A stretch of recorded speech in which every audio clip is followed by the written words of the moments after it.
थाना छतरीपुरा में एक विवाहित युवती के साथ घर में घुसकर मारपीट का मामला सामने आया है। दरअसल इस प्रकरण में पवित्रता साबित करने के लिए इंदौर की एक युवती को अग्नि परीक्षा देने का दबाव ससुराल पक्ष की ओर से बनाया गया था, किंतु विवाहित युवती के द्वारा इस कुप्रथा का विरोध करने पर समाज की पंचायत ने पूरे परिवार का समाज से हुक्का पानी बंद कर दिया और ससुराल वालों के द्वारा विवाहित युवती को घर से निकाल दिया गया, जिसका परिवाद इंदौर जिला न्यायालय में पीड़ित पक्ष के द्वारा लगाया गया है, जिसका विरोध समाज की पंचायत के द्वारा किया गया।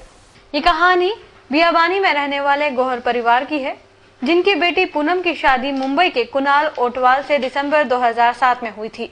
ससुराल वालों के द्वारा समाज की पंचायत बुलवाई गई और उसमें यह निर्णय लिया गया कि पूनम को अपनी पवित्रता साबित करने के लिए जलते हुए अंगारे पर दोनों हाथों में लोहे की गर्म छड़ पकड़कर चलना होगा। यदि पीड़िता के हाथों में छाले नहीं पड़े तो वह पीड़िता पवित्र है और छाले पड़ गए तो पीड़िता को दंड स्वरूप सर के बाल गंजे कर नग्न अवस्था में गधे पर बिठाकर जुलूस निकालने की प्रथा है, जिसका पीड़िता के द्वारा विरोध किया गया। परिणाम स्वरूप समाज की पंचायत ने इस गोहर परिवार को समाज से निकाल दिया और शनिवार को समाज की महिला पंचों के द्वारा पूनम के घर पर आकर हमला कर दिया गया और कहा कि आपने मीडिया में जाकर हमारी शिकायत क्यों की। पंचायत वालों ने कि चलो समझा लो, बैठ लो, घर की बात घर में निकल जाओ, तो भी मैं चली गई वहाँ से। फिर एक बार फिर लड़ाई हुई। जब से मैं यहाँ पे हूँ अभी, अब अचानक में है तो दिसंबर में है तो पंचायत बिठाई मेरी सास ने और कहा पंचायत में, मुझे लगा कि मुझे बुलाएंगे पंचायत में, मेरी भी बात रखने की कोई वो करेंगे, पर उन्होंने तो अचानक कह दिया कि ना तलाक हो गया, पंचायत द्वारा मेरा तलाक हो चुका है। पर मेन ये है कि मेरी साइन तो हुई नहीं है पंचायत में। भाई अगर तलाक लेता है तो दोनों व्यक्ति की तलाक में साइन होनी चाहिए, मेरा कोई साइन ही नहीं उसमें। तो मैंने कहा मैं फैसला नहीं मानूंगी, मैं कोर्ट जाऊंगी।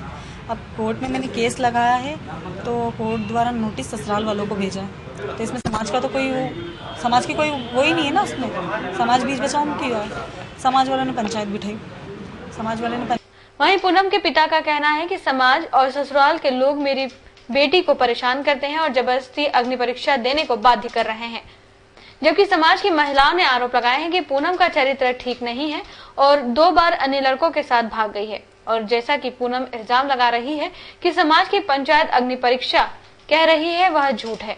गई है दूसरे के साथ और पार्लर में नौकरी करती है वो छोकरी, और ये लोग ने धंधा खोले, लोग ने ये इन लोग का बाप, इन लोग की बात की, ये लोग सब दूसरे समाज के अंदर है, हमारे समाज में एक भी नहीं है इनके लोग। तो ये छोकरी भी दूसरे के साथ जाती है और इनकी एक और बेटी है पूजा, वो भी दूसरे के साथ जाती है। ये पंचायत का कोई लफड़ा नहीं है, नहीं कोई कानून है, और किसने बोला नहीं है। इनने 20,000 ले लिए, इन्हें कान का ले लिए, सब ले लिए और तलाक भी हो गया इनका, और मालूम है पुलिस लोग को भी मालूम है कि तलाक हुआ है। वहीं छतरीपुरा पुलिस का कहना है कि दोनों पक्ष एक दूसरे पर मारपीट का आरोप लगा रहे हैं। आवेदन लेकर जांच की जाएगी, जो भी दोषी होगा उसके खिलाफ कार्रवाई की जाएगी। लड़की है कि पूनम पिता प्रहलाद है, जिसकी पूर्व में शादी कुणाल से हुई थी। श्याम का लड़का है, तारा उसकी मां है कुणाल की, जिसकी 498 पूर्व में भी केस रजिस्टर्ड, जिसमें राजीनामा हो चुका है, जो बताते हैं। और दोनों में आज शादी के लिए दबाव बनाने के लिए, किसी भी तरीके से पुनः रखने के लिए मारपीट आपस में दोनों में हुई है। पूनम ने उसके साथ परिवार ने तारा के साथ मारपीट की है, ऐसा बताया है। तारा भी आई है, उसने की है तो शिकायत की है और पूनम ने की है। दोनों की कार्रवाई की जा रही है, जैसी भी होगी वैसी कार्रवाई की जाएगी। आने वाले समय में शहर तीसरी आग की जद में रहेगा, जिससे नियम तोड़ने वालों पर कड़ी निगरानी रखी जा सकेगी। साथ ही अपराधियों की गतिविधियों पर भी पुलिस नजरें जमाए रखेगी, जिसके लिए यातायात विभाग द्वारा 6 करोड़ की लागत से शहर के प्रमुख चौराहों पर सीसीटीवी कैमरे लगाए जाएंगे। तीसरी नजर से दूर रहने वाले शहर के वे चौराहे भी अब कैमरों से लैस होंगे, जिनमें रिंग रोड के रेडिसन, पिपलियाहाना सहित शहर के LIG, गीता भवन, शिवाजी चौराहा, महुना का रीगल, मृगनैनी, लेंटन, जेल रोड जैसे प्रमुख चौराहों पर कैमरे लगाए जाएंगे। 6 करोड़ रुपए की लागत से लगाए जाने वाले ये कैमरे अत्याधुनिक तकनीक से लैस होंगे, जो चौराहों से गुजरने वाले प्रत्येक वाहनों के नंबर को भी ट्रेस कर नियम तोड़ने वाले चालकों पर कड़ी नजर रखेंगे। ट्रैफिक के लिए अभी शासकीय मद से कोई कैमरे नहीं लगे हैं। इसमें कलाभिव्यक्ति संस्था के सहयोग से 17 पॉइंट्स पर कैमरे लगे हुए हैं, जिससे कि हम मदद लेते हैं। और अभी आपने जाना होगा, अभी आपको पता चला होगा कि 2 तारीख को एक टेंडर प्रकाशन हुआ है, इसमें कि RLVD कैमरा 15 चौराहों पर लगाने का प्रस्ताव है। इसमें सारे 15 चौराहे वो चुने गए जहाँ ट्रैफिक का दबाव अधिकतम रहता है और इसमें शहर के सभी मार्गों को कवर किया गया है। यहाँ तक कि इसमें रिंग रोड भी कवर्ड है और जितने शहर के पुराने मार्ग हैं उन पे भी जो महत्वपूर्ण जंक्शन है सिग्नल वाले उनको हमने कवर किया है। और इसमें ऑटोमेटिकली रेड लाइट वायलेशन करने वाले को कैच किया जा सकेगा और ऑटोमेटिकली चालान जनरेट हो पाएंगे। इसमें कौन कौन से वो प्रमुख चौराहे हैं, 2-4 चौराहे इसके अंतर्गत? इसमें यदि MG रोड की बात करें तो मृगनयनी अपना महत्वपूर्ण चौराहा है और रीगल, इसके अलावा लेंटन चौराहा और गीता भवन चौराहा और शिवाजी वाटिका अपने आप एक बड़ा महत्वपूर्ण चौराहा हो गया है। महू नाका टावर, रेडिसन चौराहा, पिपलियाहाना, इन सभी चौराहों को शामिल किया गया है। Ring road, AB road, Jawahar मार्ग, MG रोड, इन सभी चौराहों के इन सभी मार्गों के महत्वपूर्ण चौराहों को इसमें हमने सिलेक्ट किया है और ये प्रथम चरण में हमने चुना है। और यदि सक्सेसफुल रहे तो आगामी जो बजट जब भी आवंटित होगा तो अगले फेजेज़ में हम उन चौराहों को भी कवर कर लेंगे जहाँ पर सिग्नल लगे हैं, चाहे वो शहर के किसी भी स्थान पर क्यों ना हो। फिलहाल कितना बजट है इस बात तो ऑफिशियली बता नहीं सकते हैं। गौरतलब है कि अपराधियों को ट्रेस करने में CCTV फुटेज की भूमिका अहम होती है, जिसके लिए क्राइम ब्रांच द्वारा भी शहर के 36 चौराहों पर CCTV कैमरे लगाने के लिए टेंडर जारी कर दिए गए हैं। अक्षय तृतीया के बाद शहर में शुरू हुए विवाह के दौरान शहर में महिला एवं बाल विकास की टीम ने नाबालिग की शादी रोकने के क्रम में एरोड्रम थाना क्षेत्र के जयश्री नगर में सूचना के बाद एक नाबालिग लड़की की शादी रुकवा दी। 16 साल की लड़की का इंदौर के समीप सांवेर में विवाह किया जा रहा था। इंदौर के एरोड्रम थाना क्षेत्र के जयश्री नगर में रहने वाली एक नाबालिग लड़की की शादी उसके परिजन सांवेर में करने वाले थे, लेकिन उससे पहले ही किसी के द्वारा महिला एवं बाल विकास की टीम को शादी की सूचना मिल गई। सूचना मिलने के बाद मौके पर पहुंचे अधिकारियों ने युवती का जन्म प्रमाण पत्र मांगा, जो परिजन नहीं दिखा सके। वहीं पास में ही स्कूल से जब लड़की की उम्र पता की गई तो वह नाबालिग निकली। इस पर बाल विकास की टीम ने परिजनों से शपथ पत्र ले लिया है। वहीं लड़की के परिजन कुछ भी बोलने की स्थिति में नहीं है। और हमें जब मालूम चला कि बच्ची कहाँ तक पढ़ी है, पहले इन्होंने बताया कि बच्ची 8वीं तक की पढ़ी है, पढ़ाई छोड़ दी है, लेकिन वास्तविक स्थिति ये है कि लड़की का 10वीं में इसी एरिया में सिटी स्टार स्कूल में प्रवेश है। फिर हम स्कूल में गए, वहाँ से हमने जन्म संबंधी प्रमाण पत्र निकाले। उसमें बच्ची का जन्म जो है 1 सितंबर सन 1997 का है। इसके अनुसार बच्ची 16 साल 8 महीने और 10 दिन की होती है। तो हमने इनके मम्मी पापा से रिक्वेस्ट करने की करी। पिताजी तो कल से गायब हो गए, वो आ ही नहीं रहे सामने। मम्मी अब आई है, सुबह पहले उनके जीजाजी थे, जिन्होंने फर्जी दस्तावेज दिए, उन्होंने अभी हमको सबको दोष भी दी। और वो यहाँ से फिर अब जब उन्होंने कहा कि देखता हूँ कैसे शादी रोकते, जब हमने पूरा पुलिस अमला बुला लिया तो वो यहाँ से गायब हो गए। वो अब उनकी मम्मी आई है, वो कह रही शपथ पत्र की बात है। हमारे अधिकारी शहर में नियम पालन कराने की जिम्मेदारी जिस खाकी वर्दी को दी गई है, वही वर्दी अब दाग लगाने पर आतुर है। दरअसल मामला है यातायात पुलिस ASI का। मामला जवाहर मार्ग का है, जहां यातायात पुलिस नियम पालन कराने के लिए चौराहों पर मुस्तैद खड़ी रहती है, वहीं खुद नो पार्किंग लगे बोर्ड के नीचे अपनी गाड़ियां बेझिझक खड़ी करती है। नियमों को लेकर जब ASI से बात की गई तो पहले तो पुलिसिया दादागिरी दिखाई। कैमरे पर नियम तोड़ने को लेकर जब उनसे जवाब मांगा गया तो वे जवाब देने से बचते हुए मुंह छिपाते नजर आए। वहीं पे गाड़ी पार्क कर रखी है, पार्क नहीं कर नियम सिखाने की बजाय नियमों की अवहेलना कर रहे हैं। क्या कहना है आपका? जो तो हमारी गाड़ी है वो, आप खुद नियम की अवहेलना कर रहे हैं, उसमें क्या कहेंगे आप? मेरी बात सुनो, ये अधिकारी को पास जाओ, यहाँ आवाज दो। हाँ चल जाओ चल जाओ, हाथ मत लगाए। अरे भैया अधिकारी पुलिस आ रही जाके, आप ये नियमों की अवहेलना कर रहे हैं, उसके बारे में क्या कहेंगे?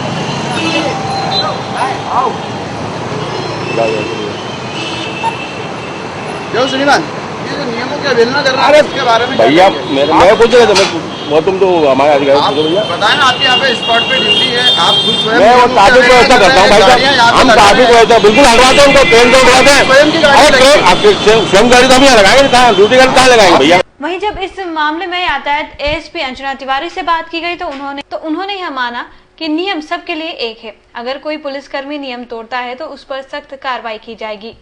बिल्कुल सही कहा कि एक नागरिक की हैसियत से हम सभी की जिम्मेदारी होती है, चाहे पुलिसकर्मी क्यों ना हो, ये यातायात के नियमों का पालन करें और दूसरों को भी पालन करने के लिए प्रेरित करें। और नागरिक की भी जिम्मेदारी होती है कि हम अपने शहर को जो व्यवस्थित रखना चाहते हैं तो हम अपने नियमों का पालन करें और सबको सुविधा प्रदान करें। विभाग को अगर इस बारे में कोई जानकारी दी जाती है तो क्या विभाग कार्रवाई करेगा? इसमें जिसके क्षेत्राधिकार में होगा उसमें बिल्कुल यदि लगता है कुछ गलत किया है तो जिसके क्षेत्राधिकार में होता है वो कार्रवाई करता ही है। प्रदेश की आर्थिक राजधानी इंदौर में भूमाफियाओं का आतंक थमने का नाम नहीं ले रहा है। शहर के ग्रीन लेक कॉलोनी के प्लॉट धारक संस्था संचालकों की दादागिरी से परेशान है। प्लॉट धारकों ने आरोप लगाया है कि ग्रीन पार्क हाउसिंग सोसाइटी के संचालक मंडल के सदस्य प्लॉट धारकों को अपने प्लॉट पर निर्माण करने से रोक रहे हैं। साथ ही असामाजिक तत्व और पुलिस से दबाव बनाने का आरोप भी प्लॉट धारकों ने सोसाइटी पर लगाया है। शहर में बढ़ते जमीनों के भाव के कारण जमीन के जादूगर अपना असर दिखा रहे हैं। मामला ग्रीन लेक कॉलोनी की सोसाइटी के संचालकों का है। इन संचालकों की दादागिरी इस कदर बढ़ गई कि ये अब प्लॉट धारकों से निर्माण के बदले 50,000 रुपए के ऊपर की मांग कर रहे हैं। स्थानीय गुंडे और पुलिस की मिलीभगत से कॉलोनाइजर अपना दबदबा बना रहे हैं, जिसको लेकर शनिवार को प्लॉट धारकों और सोसाइटी के सदस्यों के बीच प्लॉट पर बाउंड्री वॉल निर्माण करने को लेकर विवाद हो गया। कई प्लॉट धारक अपने प्लॉट पर बाउंड्री वॉल बनाने पहुंचे थे, लेकिन ग्रीन पार्क हाउसिंग सोसाइटी के सदस्यों ने प्लॉट पर बाउंड्री वॉल निर्माण करने से प्लॉट धारकों को रोक दिया। प्लॉट धारकों ने बताया कि सन 2000 में ग्रीन पार्क सोसाइटी से प्लॉट खरीदे गए थे। इस समय 433 प्लॉटों की रजिस्ट्रियां हो गई थी। वहीं जमीन आवासीय थी, लेकिन मास्टर प्लान लागू होने के बाद जमीन को व्यावसायिक तौर पर ले लिया गया। अब प्लॉट धारक इस जमीन को लेकर लड़ाई लड़ रहे हैं। वहीं शनिवार को अपने प्लॉट पर किसी और का कब्जा न हो, इसके लिए बाउंड्री वॉल बनाने वाले थे, लेकिन उन्हें ग्रीन पार्क सोसाइटी के सदस्यों ने रोक दिया। वहीं पुलिस और गुंडों से धमकाया। नाइजर ने के संचालक मंडल ने और उनके गुंडों ने वो तार फेंसिंग उखड़ा के फेंक दिया। अब हम पुनः जो है अपने प्लाटों पर तार फेंसिंग करना चाहते हैं, तो जो वो हमें करने नहीं दे रहे हैं। उनके गुंडागिर्दी और वो अभी पुलिस अधिकारियों को बुला लिया उन्होंने राजेंद्र नगर थाने से, जबकि हम 1 साल से जो है सारे प्रधानमंत्री से लेके तो सारे डिपार्टमेंट को कंप्लेंट कर चुके हैं, जिसकी आप चाहेंगे तो हम प्रतिलिपि आपको उपलब्ध करा देंगे। कितने प्लाटों की संख्या कितनी है और कितने लोगों को प्लाट आवंटित किया है? 508 प्लाट है, उसमें 433 की रजिस्ट्रियां कर चुके हैं ये क्या। और इसमें देवेश शर्मा कॉलोनी का कोई भी पदाधिकारी नहीं है, उसका ज्यादा इंटरफियर है, उसका ज्यादा इंटरफियर है। कौन क्या देवेश शर्मा जो है उनका रिश्तेदार है माया तिवारी जी का। अभी क्या रजिस्ट्रियों पर रोक लगी हुई है? रजिस्ट्रियों पर बैन लगी हुई। उसके बाद भी जो है दिवंगत शैलेंद्र तिवारी ने 2000 में रजिस्ट्री पर बैन लग चुका था, 2001 में। उसके बाद भी उन्होंने 30-40 रजिस्ट्रियां कर चुका है, जिसकी हमने प्रतिलिपि मैं सबूत के डीआर ऑफिस सब कार्यालय में दे चुके हैं। हम क्या आश्वासन मिला अभी? हमें कुछ नहीं, हम जांच कर रहे हैं, हम जांच कर रहे हैं। अब आप लोगों का क्या कदम रहेगा? हाँ, हम लोगों का कदम यह है कि सब हम जो भले कुछ भी हो जाए, हम अपने भूखंड पर जब तक सरकार जो है हमें नियमितीकरण में नहीं ले लेती है, और आदरणीय मुख्यमंत्री महोदय ने नियमितीकरण का आश्वासन दे दिया है, और उसमें कुछ एनओसियां भी प्राप्त हो चुकी है। मामले में जब सोसाइटी के अध्यक्ष से बात की गई तो उन्होंने कहा कि फिलहाल जमीन पर किसी भी प्रकार के निर्माण की अनुमति शासन से नहीं है, इसलिए बाउंड्री वॉल निर्माण की अनुमति नहीं दी जा सकती।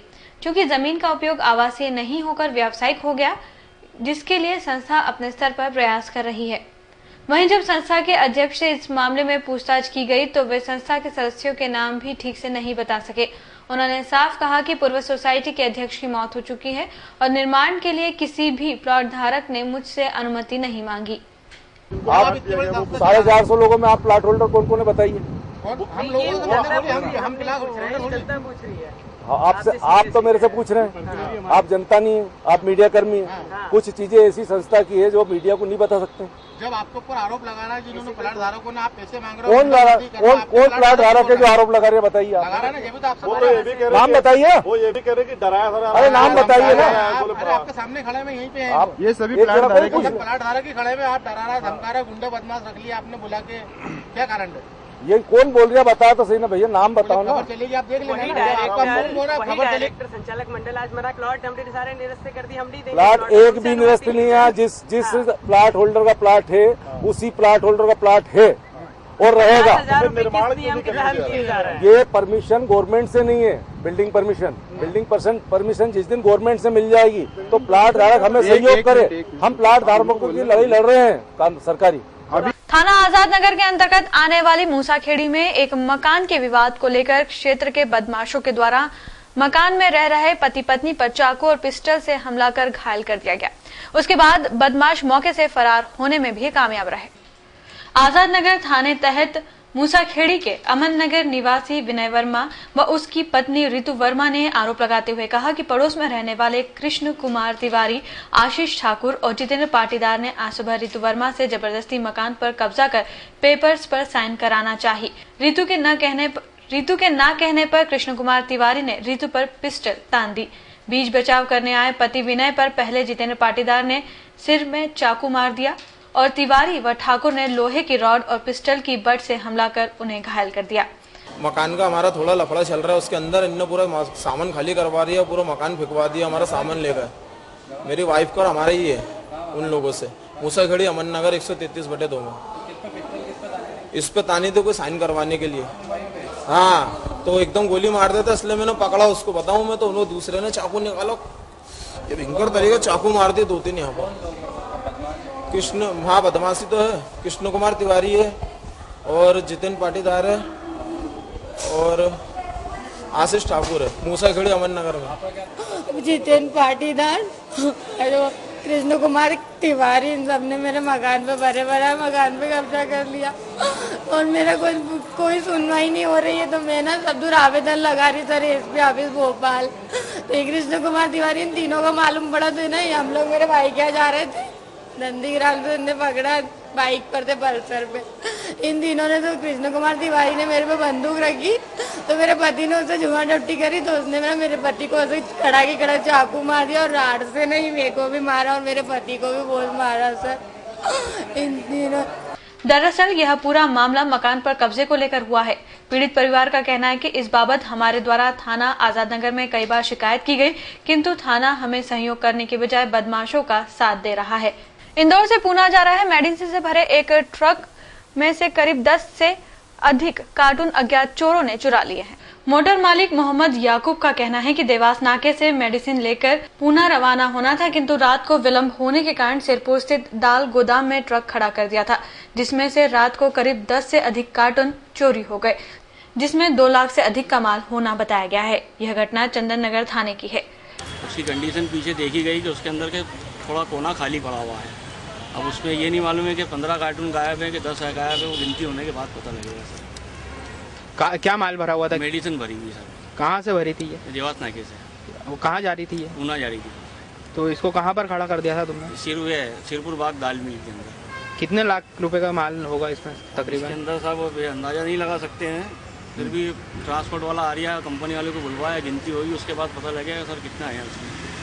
1 से 1.5 लाख रुपए का होगा क्या? ज़्यादा है। ज़्यादा है। तो काय के लिए यहाँ पर खड़ा कर दिया था? बोलो, गाड़ी लेट हो गई थी सर उस चक्कर के अंदर। जिला जेल से बीमार अवस्था में करीब 25 कैदियों को एमवाय अस्पताल में इलाज हेतु लाया गया। जिला जेल से आए सब इंस्पेक्टर संतोष पंद्रे ने बताया कि साधारण बीमारी के चलते चेकअप कराने हेतु लाया गया है, जिसमें 13 महिला और 12 पुरुष हैं। बीमारी के कारण जिला जेल से कुल 13 और महिला बंदी और 13 पुरुष बंदी इलाज चेकअप के लिए लेके आए। साधारण बीमारियां हैं, किसी का मेडिकल चेकअप होना है, एक्सरा है। गर्मी को लेकर? हाँ, संभवतः गर्मी को लेकर।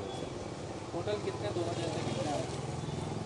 बैंक में रुपया जमा कराने गए एक स्टैंप वेंडर्स के कर्मचारी को एक व्यक्ति ने बातों में उलझाकर 3 लाख की ठगी कर दी। मामले में जांच के बाद सराफा पुलिस ने प्रकरण दर्ज किया है। धोखाधड़ी की घटना स्टाम्प वेंडर दिलीप मीठा के कर्मचारी विजय के साथ हुई। दिलीप ने शुक्रवार दोपहर विजय को 3 लाख रुपए बैंक में जमा करने के लिए दिए थे। विजय ने बैंक पहुंचकर रुपए कैशियर को दिए, तभी वहां एक युवक पहुंचा जिसने विजय को कहा कि अभी रुपए जमा मत करो, 3 लाख रुपए और आ रहे हैं, साथ में जमा कर देना। वह व्यक्ति विजय को बैंक से बाहर लाया और एक ऑटो में बैठाकर उसकी कार के पास पहुंचने को कहा। इसके बाद आरोपी ने कैशियर से विजय द्वारा 3 लाख रुपए ले लिए और वहां से गायब हो गया। काफी देर तक जब वह व्यक्ति नहीं आया तो विजय बैंक पहुंचा और कैशियर से रुपए जमा करने को कहा, लेकिन जब कैशियर ने बताया कि रुपए तो वह व्यक्ति ले जा चुका है, तब मामले की रिपोर्ट सराफा थाने में की गई। पुलिस अब सीसीटीवी फुटेज के आधार पर आरोपी की तलाश कर रही है। जो है उसका दिलीप सेठ, दिलीप मीठा है, अपना मोती तपेला में इसका स्टाम्प वेल्डिंग का काम है। 3 लाख रुपए जमा करा रहा है वो, लेकिन अभी लिखा पढ़ी उसमें की नहीं। इतने में एक आदमी पीछे से आके उसके कंधे पे हाथ मारता है और कहता है कि किसके आदमी हुई। तो उसने बोला मीठा सेठ से पैसे लाया हूँ मैं। तो वो कहता है कि अभी जमा मत कराओ, उसका फ़ोन मेरे पास आया है और कुछ पैसे और जमा कराने हैं, तो चलो पहले वो शेष पैसे ले लेते हैं। विजय चाट के पास मेरा ऑफिस है, मेरी उनसे बात होगी, चलो साथ में चलते हैं। तो ऐसा बोल के जब साथ में वो निकलता है बाहर, उसको फिर वो ऑटो में बैठा देता है कि बैठो ऑटो में, मैं आ रहा हूँ, मेरी गाड़ी रास्ते में खड़ी है। ऐसा कह के उसको वहाँ रवाना करके और वो बैंक जो है state bank of India Rajwada वाली, वहाँ पे पहुँचता है और फिर वहाँ कैशियर से बोलता है कि वो तो पैसे दे दो वापस, शेष पैसे मैं और लाऊंगा और वो मिला के फिर एक साथ जमा कराएंगे। कैशियर भी इस उसमें रहता है कि ये दोनों एक थे, इस भ्रम में वो इसको पैसे देता है और वो पैसे लेके चंपत हो जाता है। 420 का केस कायम है। 4 बदमाशों ने एक हम्माल को उस तरह मारकर गंभीर रूप से घायल कर दिया। घटना एरोड्रम थाना क्षेत्र के लक्ष्मीबाई प्रतिमा के पास की है। हम्माल कॉलोनी निवासी दीपक गौर कल रात लक्ष्मीबाई मंडी से अपनी लोडिंग रिक्शा से घर जा रहा था, तभी उसे प्रकाश, जीतू, राहुल और विक्की ने रोका और उस तरह मार दिया। मंदिर का जो बगीचा है जहाँ माता रखते हैं, वहाँ पहुंचा, पीछे से ये अपने दीपू, राहुल, ये जीतू, दीपक और ये इसके 2-3 साथी थे, इन्होंने कोई धारदार हथियार से हमला कर दिया, जिसके दाहिने हाथ के नीचे बगल में लंबी चोट मतलब निशान आया है। बताया जा रहा है कि आरोपियों और घायल का पुराना विवाद है। रुपयों के लिए कल भी हमला किया गया था। अरविंदो अस्पताल के लिफ्टमैन और सिक्योरिटी गार्ड ने एक मरीज के अटेंडर से लिफ्ट में बैठने की बात पर बुरी तरह मारपीट की। मामले में 2 गार्ड को पुलिस ने हिरासत में लिया है। घटना कल शाम की है। अस्पताल में शबनम नामक महिला इलाज के लिए भर्ती है। कल शाम उसके परिजन मोहम्मद शाहनवाज और उसका पति अकील लिफ्ट से वार्ड में जाने लगे तो लिफ्टमैन अर्जुन ने पास न होने पर उन्हें रोक दिया। इस बात पर दोनों पक्षों में विवाद हुआ। तब अर्जुन ने अपने साथी गार्ड को बुलाकर दोनों को बुरी तरह से पीटा। विवाद के बाद दोनों पक्षों ने एक दूसरे की गलती बताई। वहीं विवाद की जानकारी मिलने पर बाणगंगा पुलिस मौके पर पहुंची और घायल भाइयों को इलाज के लिए एमवाय अस्पताल भिजवाया। वहीं आरोपी 2 गार्ड को हिरासत में ले लिया है। ये लिफ्ट में बैठ रहे थे तो उसने लिफ्ट ऑपरेटर ने जो है मना किया कि पास नहीं, तुम्हारे पास प्लेन नहीं जाओगे। तो इसी बात को लेकर विवाद हुआ इनमें आपस में, वो मारपीट हो गई। तो गार्ड आए अपने करें जी, 2 गार्डों को लाया गया है। अभी गार्ड 2 गार्ड को ले आए, एक गार्ड सुपरवाइजर है, एक गार्ड है। आपका नाम बता दो। मेरा नाम है सहायक उपरीक्षक KS कुशवाहा।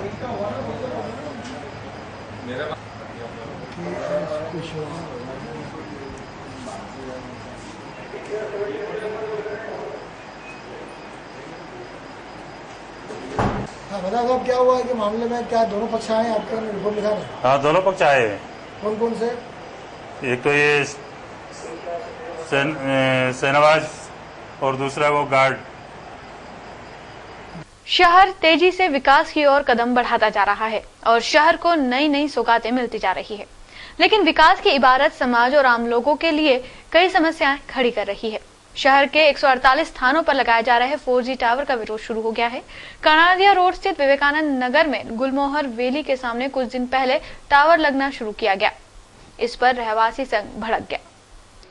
विवेकानंद नगर इलाके के लोगों ने इस पर आपत्ति जताते हुए नगर निगम से सवाल पूछा है कि रहवासी इलाके में और सकरी गलियों में ये टावर लगाने की अनुमति किस आधार पर दी गई है और इन टावर से निकलने वाले रेडिएशन से लोगों को बचाने के लिए क्या इंतजाम किए गए हैं।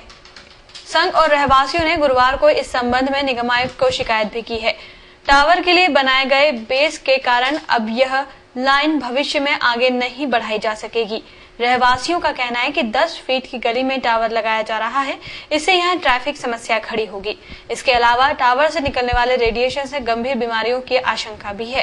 रहवासियों का कहना है कि टावर पर सुरक्षा कैमरे लगाने के प्रावधान भी है और यह रहवासी इलाका है। लोग मल्टी स्टोरी इमारतों में रहते हैं और कैमरे से इनकी प्राइवेसी को खतरा होगा। तकलीफ हो रही है। एक तो रेसिडेंशियल एरिया में लगाया है इन्होंने, जो कि बिल्कुल गलत है। दूसरा जमीन प्राइवेट जमीन है, वहाँ पे एरिया भी नहीं है लगाने का, वहाँ लगाया जा रहा है। दूसरी बात है कैंसर, और देख ही रहे हैं हम विकिरण से समस्याएं हो रही हैं, इसके लिए रहवासी संघ से भी कोई अनुमति नहीं ली गई है और जबरदस्ती लगा दिया गया, इससे कोई पूरी सूचना भी नहीं दी गई। हम लोग कार्रवाई करेंगे इस पे। अभी आप लोगों ने शिकायत भी दी है, शिकायत की है, किसको शिकायत की है? शिकायत कल शिकायत भी की है, ये रहवासी संघ ने की है इस बारे में शिकायत, और आगे भी हम कार्रवाई करेंगे, जरूरत पड़ी तो आंदोलन करेंगे। आपका नाम बताइए। विनोद चौथानी।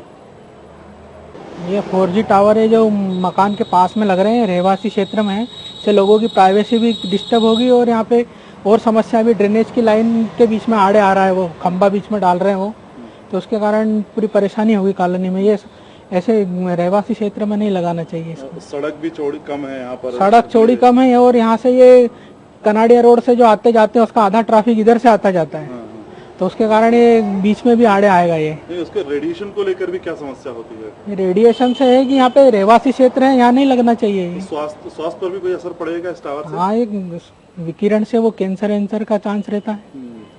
तो आप लोगों ने विरोध दर्ज कराया है? हाँ, ये कॉलोनी के रहवासी संघ ने लिख के दिया है।